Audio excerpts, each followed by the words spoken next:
All right, guys. Tinubu's son has been called out for buying a house worth more than 11 million pounds in London. Guys, una say una want Tinubu to rule una go hear them. They never start to rule. Now, proofs of corruption don't they come out left and right. The question is, where did he get that kind of money at the age of 30? Trending with reactions trailing the Bloomberg investigation that linked Sheyi Tinubu, son of Nigeria's president-elect Bola Ahmed Tinubu, to the purchase of a fraud-tainted $10.8 million property in the United Kingdom.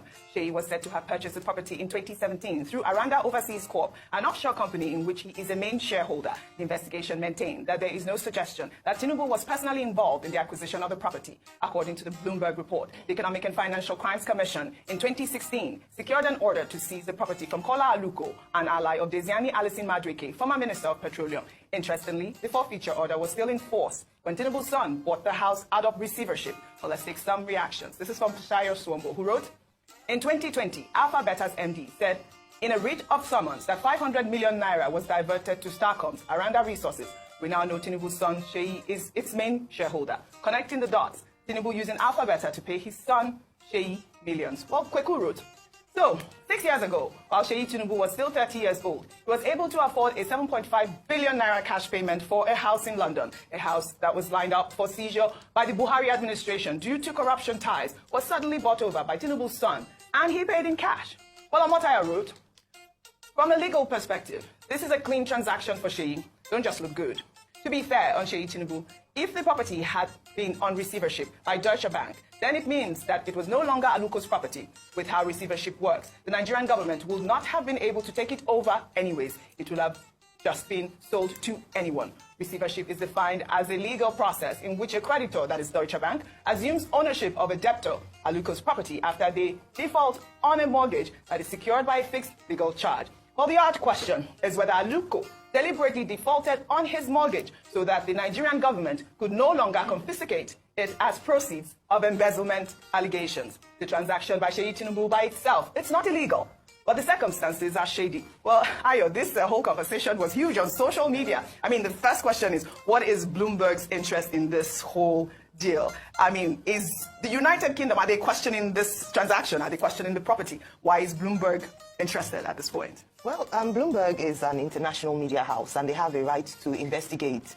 cases of interest. Now, in terms of the United Kingdom's interest, the property itself is in St. John's Wood, which is in North London, which is in the United Kingdom. And we know that in the past, with efforts with regards to illegal use of money or money laundering or purchase of property using illegally gotten funds, the UK has indicated in the past interest to support Nigeria in repatriating funds that have come from loots or through illegal means. So perhaps we can see that as an angle as to the UK's interest, Bloomberg's interest. But at the end of the day, we have a report, and the report's doesn't look very clear. There are grey areas. To be honest, Sheyi Tinubu is a private citizen. It's his dad, Asiwaju Bola Ahmed Tinubu, who's run for presidency and who is now the president-elect. However, he is an interest in terms of a figure because, of course, he's the son of the president-elect. And so what he does could reflect poorly or well on his father.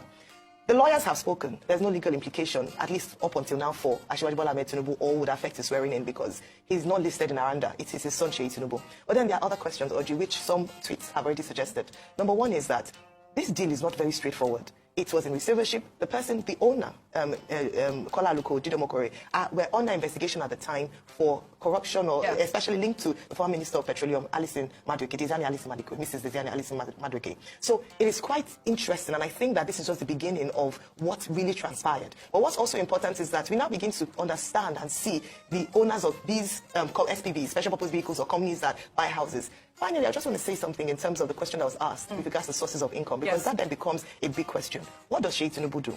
What was he doing at the age of 30 in terms of occupation? Was this money proceeds from his father's real estate business? Was this part of the real estate business investment they had done? So these are the kind of... I know today he's a media owner in terms of he owns billboards around the area and a few businesses here and there. What was he doing at the age of 30 for him to be able to afford cash down without mortgage? This was listed in the Bloomberg report. 11 billion pounds at the time. Million pounds, sorry. 11 million pounds. How could he afford this at 30? Bear in mind that we haven't yet unraveled. 10.8, actually 10.8. Yes, it was rounded off to $11 million. But also brings the question, the condo that was bought by Tinubu's younger daughters as well in New York.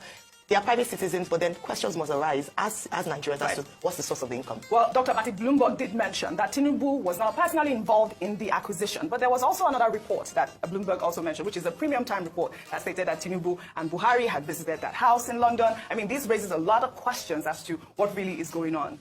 Okay, here, the principle is that law is not morality.